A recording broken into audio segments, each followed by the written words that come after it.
This is a bonus episode, excerpted with permission of Penguin Random House Audio from Over the Influence, Why Social Media is Toxic for Women and Girls, and How We Can Take It Back by Cara Alaimo, read by Sarah Molo Christensen.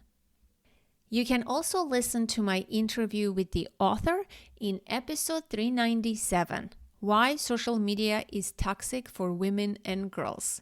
Please enjoy.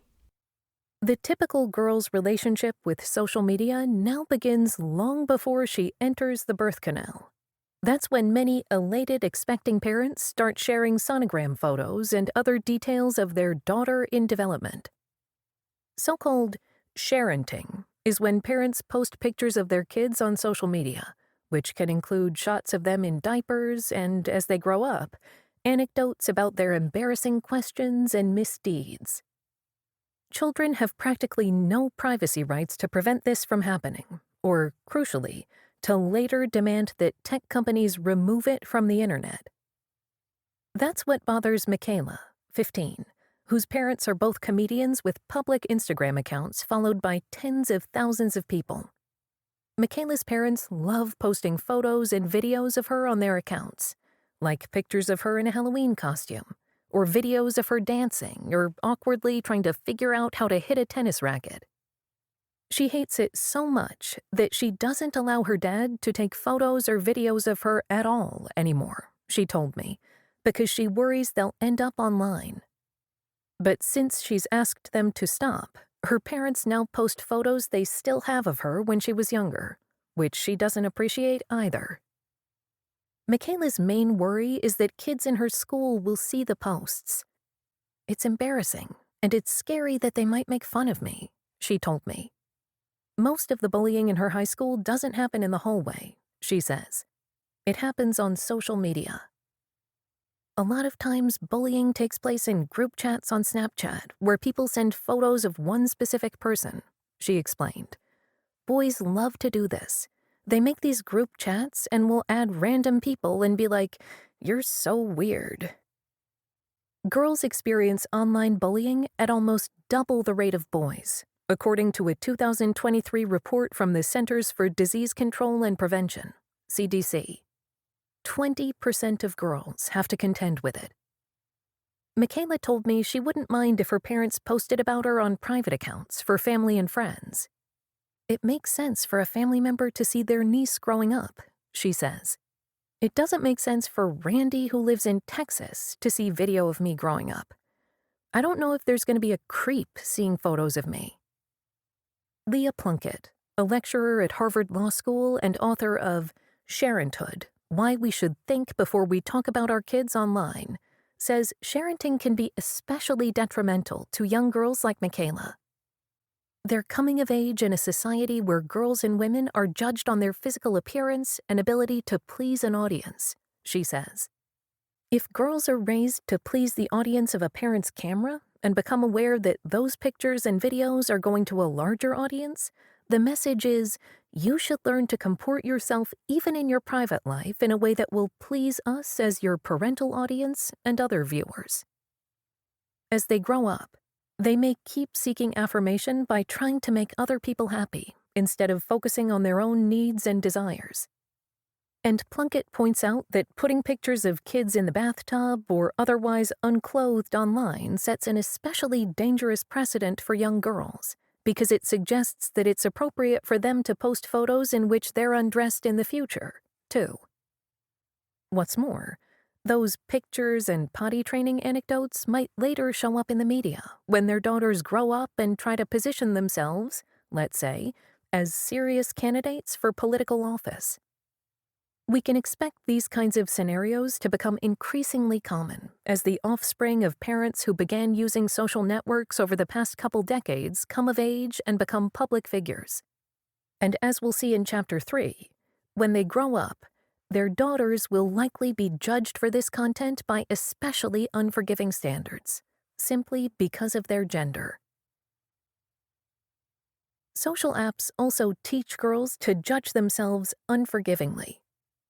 Vivian was 15 years old when Instagram launched in 2010. She was an early adopter. Initially, when I joined, I took pictures of flowers and nature, and it was more of a creative tool, she told me. But as it became more popular, fitness pages started to turn up. Vivian loved yoga, so she posted a picture of herself doing a handstand, which was shared by a Fitspo, short for Fitspiration or Fitness Inspiration, account. Soon, she was following Fitspo accounts, along with models and influencers. She decided she wanted to look like them. But the people girls follow online often set unattainable standards.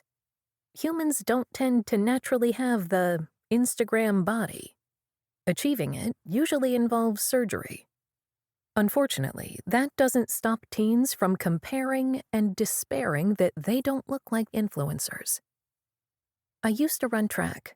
I used to enjoy exercise for the sake of exercise, for its mood-enhancing effects, for the competition, and just for the joy of moving, Vivian says. But it became about the aesthetic when these images started flooding into my world. I wanted to look like these people who appeared to be killing it at life. I was trying to be and look like something that didn't really exist before Instagram. What about all those Kate Moss ads and glossy women's magazines that taught generations of young women to count their calories before they all started counting their social media followers?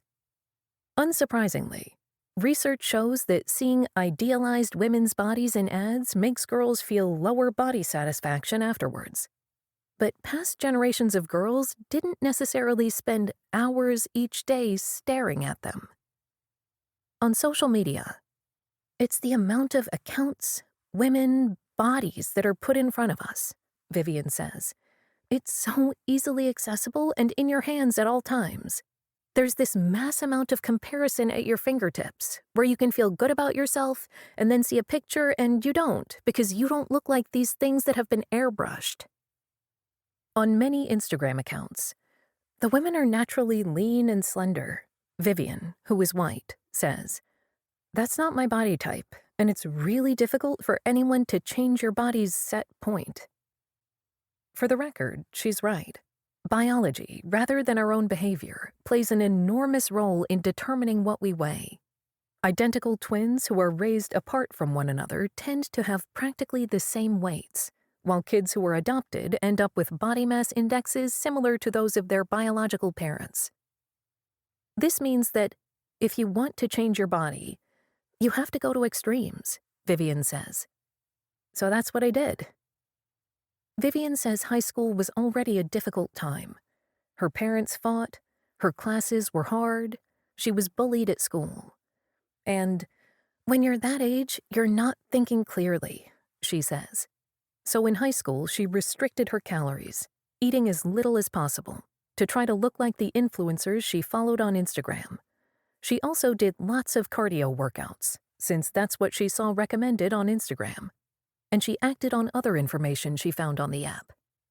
1,200-calorie diets, how to cut carbs, how to not eat sugar, how to say no to food at the holidays, she recalls. All approaching nutrition from, "You are fat and need to not be." The average child joins social media at an even younger age than Vivian, 12.6, according to Common Sense Media. That's just before they're legally allowed to have accounts in their own names without parental consent at age 13. And it's over a decade before the part of the brain that controls decision-making fully matures, around age 25. What's more, in the early teen years, a girl's confidence plunges, a drop far beyond anything the average boy experiences, and she becomes fixated on her body. Body image is central to the identities of teen girls, says Jean Twenge, PhD, author of iGen, Why Today's Super-Connected Kids Are Growing Up Less Rebellious, More Tolerant, Less Happy, and Completely Unprepared for Adulthood, and What That Means for the Rest of Us. That occurs for boys and men as well, but is not as acute. This is the vulnerable state young girls are in when they first sign up for Instagram. What's more, it's an especially critical time for their development. When girls are going through puberty between the ages of 11 and 13, their brain is rewiring. Social psychologist Jonathan Haidt, PhD, tells me. It's the most sensitive time other than in utero for a girl's brain development. So parents should be very concerned about what girls are exposed to during this very important window. What Vivian was being exposed to, of course, was lots of filtered, idealized images. To make herself look like the other women she was seeing online, she used an app to smooth her skin, whiten her teeth, and reshape her figure. Using social media felt performative, Vivian recalls. The difference between having social media and not is there was no rest from it. There was no break. I didn't get to go home and relax after school and not worry what people thought. It was like, oh my gosh, I have to go post a picture that people will think is relevant. Every moment of your life, you're thinking about whether or not it's postable.